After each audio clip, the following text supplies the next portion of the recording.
बीते करीब 12 सालों में भारत ट्रांसफॉर्म हुआ है और इसके पीछे एक बड़ी वजह है एक विचार, एक सोच। फिर चाहे वो विचार स्वच्छता अभियान का रहा हो, हर घर शौचालय का रहा हो, या फिर वैश्विक स्तर पर युद्ध नहीं बुद्ध का रहा हो। लेकिन इसका मतलब यह नहीं है कि भारत अपने लोगों की रक्षा और सीमाओं की सुरक्षा से कोई समझौता कर रहा है। ऐसा कतई मत सोचना। दुश्मन के लिए मोदी की नीति क्रिस्टल क्लियर है, जैसा करोगे वैसा भरोगे। ऑपरेशन सिंदूर में भारतीय सेना ये संदेश दे भी चुकी है और आज पीएम मोदी ने बंगाल में 3 फ्रंटलाइन जहाजों को इंडियन नेवी को सौंपा है, जिसे दुश्मनों का काल कहा जा रहा है। और ये ऐसे ही काल नहीं कहा जा रहा है। आईएनएस दूनागिरी, आईएनएस अग्रय और आईएनएस संशोधक। खास बात यह है कि तीनों जहाज स्वदेशी हैं। शांति भी और क्रांति भी, सरलता भी लेकिन शक्ति की साधना भी, प्रस्तर संकल्प भी और प्रचंड प्रहार भी। मोदी युग में भारत ने इसी नीति के साथ नव भारत में प्रवेश किया है। शांति भारत की मौलिकता है, लेकिन शत्रु यदि नहीं सुधरे तो फिर शक्ति संधान भारत का मूल है। पीएम मोदी ने भारतीय नौसेना के बेड़े को 3 स्वदेशी युद्धपोत सौंपे। व्यवसायो अस्माकं विजया के अनहद नाद के साथ नीले समंदर में उतरा आईएनएस दूनागिरी। मार्गस्य नेता सागरस्य वेत्ता के उद्घोष के साथ गरजता आईएनएस संशोधक और सदैव अग्रणी रणविजयी के सूत्र वाक्य से अरि को भयभीत करता आईएनएस अग्रय। अब समय आ गया है कि भारत समुद्री शक्ति के अगले चरण में प्रवेश करे। शांति सुनिश्चित होती है सामर्थ्य और शक्ति से। पीएम मोदी ने इसी विजन के साथ भारत के डिफेंस सेक्टर को मजबूत किया है और उसमें अब ज्यादा फोकस मैरीटाइम क्षमताओं और शक्ति पर है। लेकिन सवाल है क्यों? साथियों, दुनिया गवाह है कि मैरीटाइम क्षमता के बिना कोई भी राष्ट्र बड़ी शक्ति नहीं बन सकता। समुद्र से विकास जुड़ा है, सुरक्षा जुड़ी है, समृद्धि जुड़ी है। आज दुनिया का अधिकांश व्यापार समुद्री मार्गों से ही होता है। इसलिए जिस देश का समुद्री सामर्थ्य मजबूत होगा, उसका आर्थिक और रणनीतिक प्रभाव भी उतना ही मजबूत होगा। आईएनएस दूनागिरी एक मॉडर्न स्टील फ्रिगेट है जो प्रोजेक्ट 17A के तहत बनने वाला 5वां युद्धपोत है। आईएनएस दूनागिरी को घातक बनाती है इस पर लगी ब्रह्मोस मिसाइल। इसके साथ ही बराक 8 जैसी मिसाइलें दुश्मन के विमानों, हेलीकॉप्टरों और मिसाइलों को हिट कर सकती हैं। फिर आता है आईएनएस अग्रय जो दुश्मन की सबमरीन का पता लगाएगा। यह anti submarine warfare shallow watercraft का चौथा जहाज है। आईएनएस अग्रय में हल्के टॉर्पीडो लगाए गए हैं और ये स्वदेशी रॉकेट लॉन्चर से लैस है। तीसरा है आईएनएस संशोधक जो सर्वे वेसल सीरीज का चौथा जहाज है। ये तट और गहरे समुद्र में हाइड्रोग्राफिक सर्वे, समुद्री डेटा कलेक्शन करेगा। इसे डिफेंस सिविल यूज के लिए बनाया गया है। इसके अलावा ये समंदर के रास्तों का सर्वे भी करेगा। समंदर की सरहद भले साफ नहीं दिखती, लेकिन नीले समंदर की लहरों पर लंबे डग भरते भारतीय नौसेना के इन युद्धपोतों की नजर से कुछ भी नहीं बच सकता। बीते 12 वर्षों में पीएम मोदी के डिफेंस सेक्टर में मेक इन इंडिया कन्विक्शन ने इंडियन नेवी को मजबूत किया है। लेकिन 2014 से अब तक का सफर आसान नहीं था। पर आज का विश्व भारत के सामर्थ्य को देखकर अचंभित है। कुछ वर्ष पहले जब हमने आईएनएस विक्रांत को राष्ट्र को समर्पित किया गया था, तब भारत ने अपने समुद्री सामर्थ्य के नए अध्याय का उद्घोष किया था। विश्व भर के सामने हमारे सामर्थ्य का वो उद्घोष था।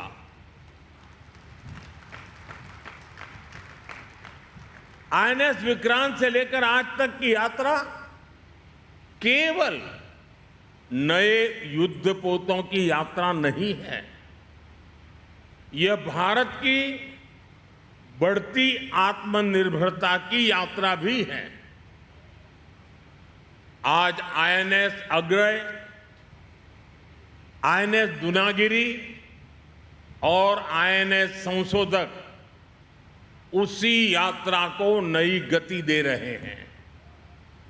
ये तीनों पोत भारत के 3 महत्वपूर्ण संकल्पों के भी प्रतीक हैं। लेकिन मोदी के संकल्प आज के भी हैं और आगे के भी, क्योंकि ऑपरेशन सिंदूर खत्म होने का ऐलान अभी हुआ नहीं है। आतंकवाद के खिलाफ मोदी के नेतृत्व में भारतीय सेनाओं के तीनों विंग्स का पराक्रम और प्रहार सीमा पार बैठे आतंकियों के आका मुल्ला मुनीर और शहबाज देख चुके हैं। ऑपरेशन सिंदूर में भारतीय सेना के तीनों विंग्स की ताल ने मुनीर एंड कंपनी के ठिकानों को तार तार कैसे कर दिया, ये भी दुनिया देख चुकी है। मुनीर की नींद उड़ी हुई है। ट्रंप मोदी की मुलाकात के दौरान ट्रंप की इस बात से, I can tell you this, without having a contract, we don't have a contract, you'd have to write contract, but if they were attacked, we would be there to help them. How is that? Is that a good statement? Okay, come here, man. If anybody attacks that man, we're going to be there. Now, if there's a new leader, I'm not sure about it. Okay. Munir की हालत खराब है ये सोचकर कि अगर मोदी ने operation सिंदूर part 2 छेड़ा तो फिर क्या होगा। पाकिस्तानियों के होश उड़े हुए हैं। मुनीर ने कहां फंसवा दिया। पाकिस्तान पस्त है। पाकिस्तानी कह रहे हैं कि मियां मुनीर तुमसे ना हो पाएगा। एक तो वैसे तकलीफें कम थी, ऊपर से और फंसा दिया। आखिर मोदी नीति ने ऐसा क्या कर दिया कि कभी भारत पर 50% का मोटा टैरिफ थोपने वाले ट्रंप मोदी की शान में कसीदे पढ़ने लगे। बात इतनी भर नहीं है। सबसे ज्यादा चर्चा में ट्रंप का वो बयान है जिसमें उन्होंने ये तक कह दिया था कि अगर भारत के खिलाफ कोई हमला करेगा तो उसे अमेरिका का सामना करना पड़ेगा। मोदी नीति ने पाकिस्तान की हवा खराब कर दी है। हालांकि ये बात भी सच है कि मोदी जानते हैं कि पाकिस्तान का इलाज कैसे करना है। पिछले साल भारतीय जाबाजों ने मुनीर एंड कंपनी का भरपूर इलाज किया भी है। दरअसल मोदी नीति वास्तव में 3 डायमेंशनल है। शांति सूत्र, शक्ति संधान और सटीक कूटनीति। तो बात शांति की भी हो गई, सुरक्षा की भी हो गई, और यह बात क्लियर है कि भारत शांति की केवल बात नहीं करता है, वो निभाता भी है। और अगर कोई उसकी शांति भंग करने की कोशिश करता है तो फिर घर में घुसकर उसका इलाज भी कर देता है। ये मोदी नीति है और इसी नीति ने दुनिया में भारत के कद को और उसके किरदार को शानदार कर दिया है। फ्रांस हो, ब्रिटेन हो, यूरोपीय यूनियन हो, कनाडा हो, रशिया हो, इटली हो, ग्लोबल साउथ के दूसरे देश हो, मैं किस किस का नाम गिनाऊं, सब के सब कह रहे हैं भाई कमाल कर दिया, मोदी ने कमाल कर दिया। अतिशयोक्ति नहीं है। G7 में आपने देख लिया, डोनाल्ड ट्रंप को देख लिया, मैक्रो को सुन लिया। ये डोनाल्ड ट्रंप 16 महीने के बाद भाई साहब पीएम मोदी से मिले थे। टैरिफ वैरिफ से लेकर मुल्ला मुनीर से दोस्ती वोस्ती सारा चैप्टर भैया ने निभा लिया। और आखिर में हुआ क्या? ढाक के 3 पात आना पड़ा ना। ग्रेटेस्ट लीडर बोलना पड़ा ना। अमेरिका भारत के साथ खड़ा इस वक्त दिखाई दे रहा है।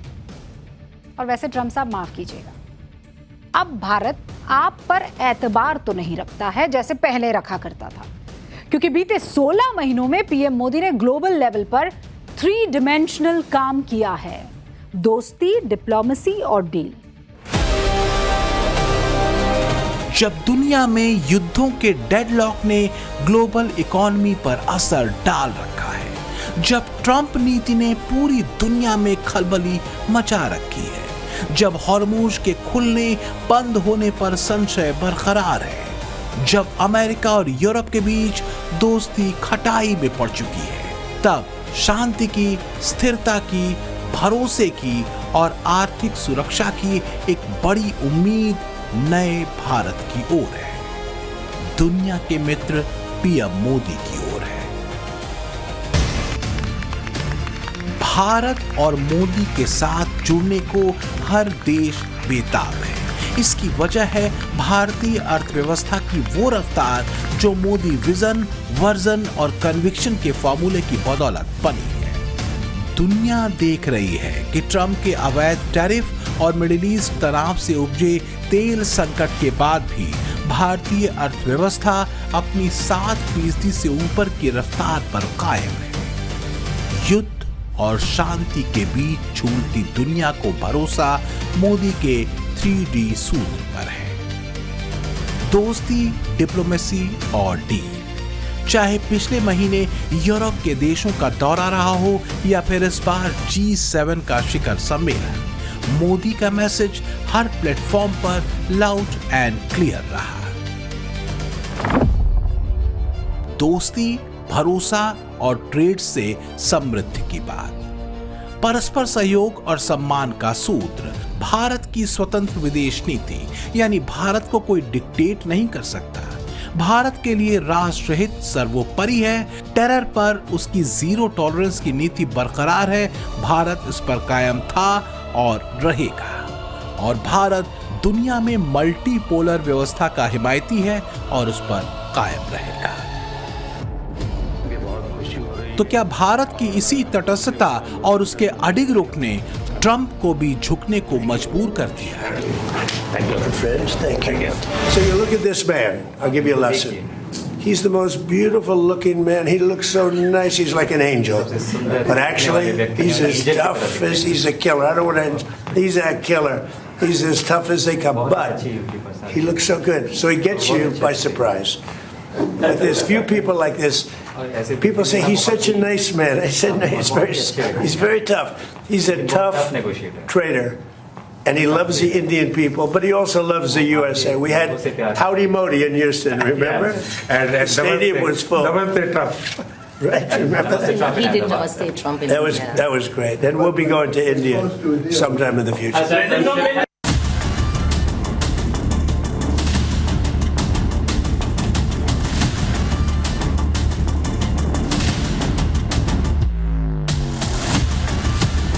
मोदी विश्व बंधुत्व के सूत्र पर दोस्त बनाते रहे, दोस्ती निभाते रहे, ट्रस्ट और ट्रेड दोनों मजबूत करते रहे। जबकि नोबेल शांति पुरस्कार पाने को कभी बेचैन रहे ट्रंप युद्ध करते रहे और दुनिया को आर्थिक संकट की तरफ धकेलते।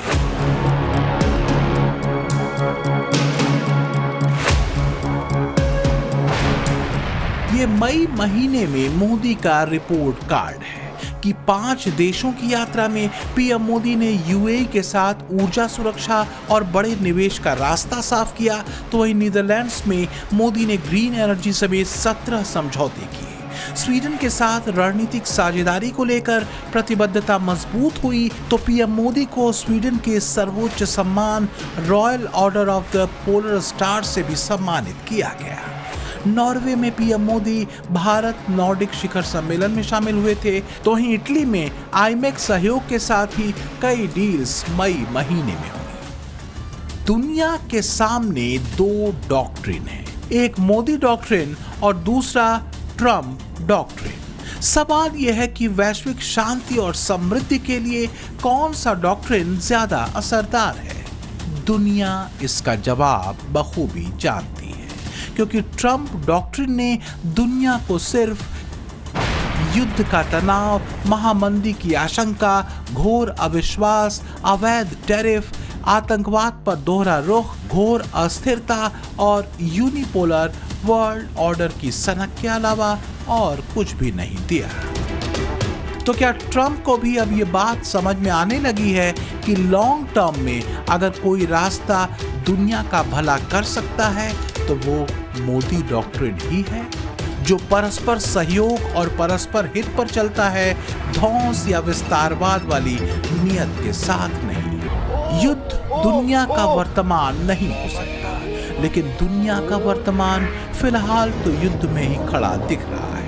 युद्ध ने विश्व में अविश्वास को बढ़ाया है। मोदी नीति अविश्वास से भरी दुनिया में विश्वास की नीति है, लेकिन बंद आंखों से नहीं, खुली आंखों से सचेत होकर और राष्ट्रहित को साध कर चलना ही मोदी नीति है। ब्यूरो रिपोर्ट, टाइम्स नाउ, नव भारत। पाठशाला की एक्स्ट्रा क्लास में अब इंडियन डिप्लोमेसी का चैप्टर आपके सामने खोल रही हूं। एक वक्त था कि पाकिस्तान हिंदुस्तान को आए दिन गीदड़ भपकी दिया करता था, याद है ना आपको?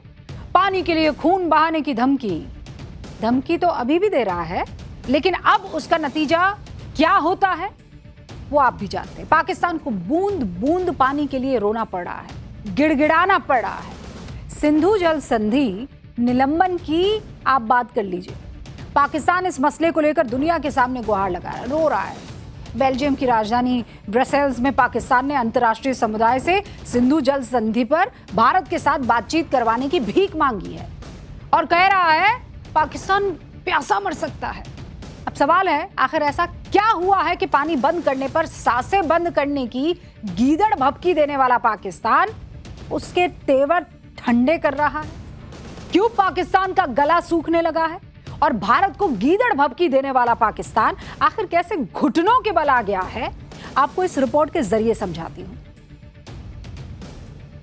कभी परमाणु बम की गीदड़ भपकी, कभी जंग की धमकी और अब एक एक बूंद पानी के लिए पूरी दुनिया में फरियाद।